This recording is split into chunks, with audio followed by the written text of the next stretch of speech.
রাত পোহালেই এসএসসির শিক্ষক নিয়োগের নবম ও দশম শ্রেণীর শিক্ষক নিয়োগের পরীক্ষা এবং আপনাদেরকে জানিয়ে রাখি সমস্ত পরীক্ষা কেন্দ্রে কড়া নজরদারি থাকছে। ঠিক দুপুর 12টা থেকে পরীক্ষা শুরু হবে, চলবে দুপুর 1টা পর্যন্ত। এবং আপনাদেরকে জানিয়ে রাখি বিশেষভাবে সক্ষমদের অতিরিক্ত 30 মিনিট সময়ও দেওয়া হবে। রাজ্য জুড়ে প্রায় 636টি সেন্টারে পরীক্ষা নেওয়া হবে। পরীক্ষার্থীদের সকাল 10টার মধ্যে সেন্টারে ঢুকতেই হবে। এবার মোট 35,726টি পদে নিয়োগ বিজ্ঞপ্তি প্রকাশ করা হয়েছে। যদি কোনো পরীক্ষার্থীর অ্যাডমিট কার্ড অসম্পূর্ণ থাকে তাহলে তাদের পরিচয়পত্র হিসেবে পরীক্ষার দিন, আধার ও ভোটার কার্ড সঙ্গে রাখতে হবে। ভুয়ো পরীক্ষার্থী রুখতে এই পদক্ষেপ বলে জানানো হয়েছে। প্রশ্ন ফাঁস রুখতে পরীক্ষা কেন্দ্রে বাধ্যতামূলকভাবে থাকতে হবে সিসিটিভি ক্যামেরা। কোন কোন পরীক্ষা কেন্দ্রে কিরকম তল্লাশি হবে সেই সিদ্ধান্ত নেবে জেলা পুলিশ।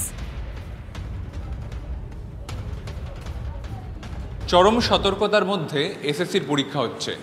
7 তারিখ আগামীকাল এসএসসির পরীক্ষা। তার আগে আমরা রয়েছি যাদবপুর বিদ্যাপীঠে, যেখানে কিন্তু পরীক্ষার্থীরা এসে যেখানে পরীক্ষা দেবেন সেই যে তাদের রোল নাম্বার সেটা কিন্তু নির্দিষ্ট বেঞ্চে বসানোর কাজ চলছে এবং আমরা দেখতে পাচ্ছি যে সেই কাজ এখন হচ্ছে, যেখানে কোন পরীক্ষার্থী কোথায় বসবেন তা চিহ্নিত করে দিচ্ছেন দিদিমণিরা। তার সঙ্গে সঙ্গে এখানেও রয়েছেন বিদ্যালয়ের যিনি ইনচার্জ, ভেন্যু ইনচার্জ, সেই প্রধান শিক্ষকও তিনি এখানে রয়েছেন।